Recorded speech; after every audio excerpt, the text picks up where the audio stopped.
itu terjangkit pada kelompok beresiko seperti pekerja seksual komersial, laki-laki yang suka jajan di luar, gitu ya. Kemudian berganti-ganti pasangan, kemudian yang orang-orang yang dari kelompok gay, gitu ya. Nah, kalau yang sekarang terjadi adalah justru kelompok gay sekarang mereka sudah punya komunitas, mereka begitu ada yang terinfeksi mereka sudah mudah mendapatkan antiviral. Kan antiviral cukup mahal.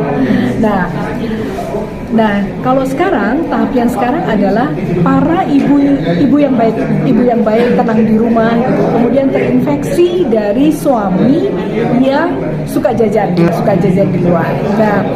Nah, ibu yang terinfeksi dari suami ini kemudian melahirkan anak-anak bayinya.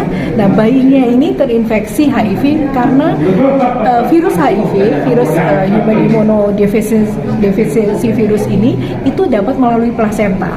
Sehingga anak bayi yang ibunya kena HIV maka akan terkena HIV pula. Nah, kita itu sudah di level itu. Indonesia saat ini di level itu. Jadi sebenarnya kita agak sangat susah untuk menghakimi orang yang saat ini untuk yang terinfeksi HIV karena perilakunya.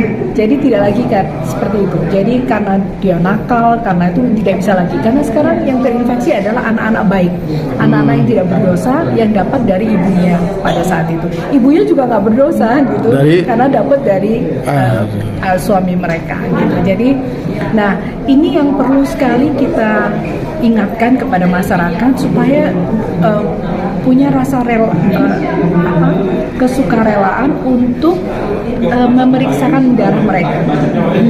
Jadi memeriksakan darah mereka dan itu bisa gratis di puskesmas untuk tes HIV. Jadi karena kita nggak tahu, kita nggak tahu dan justru sekarang banyak sekali antiviral yang bisa kita akses. Jadi kalau misalnya terinfeksi dini, maka kita bisa mengendalikan secara dini. Karena apa? Karena masa inkubasi HIV itu kan 10-15 tahun. Jadi misalnya terinfeksi hari ini, maka gejalanya itu baru 10 tahun kemudian baru tampak. Nah, jadi kalau terdeteksi dini, maka bisa dikendalikan dengan antiviral. Antiviral itu sekarang sudah banyak. Kalau zaman dulu, zaman awal-awal 80-an memang tidak banyak antiviral. Kalau sekarang antiviral banyak sehingga bisa diakses dan harganya kalau zaman dulu, zamannya pernah awal-awal dulu itu memang sangat mahal. Sekarang bisa diakses. Jadi karena banyak komunitas yang seperti beberapa lembaga donor yang bersedia membiayai hal.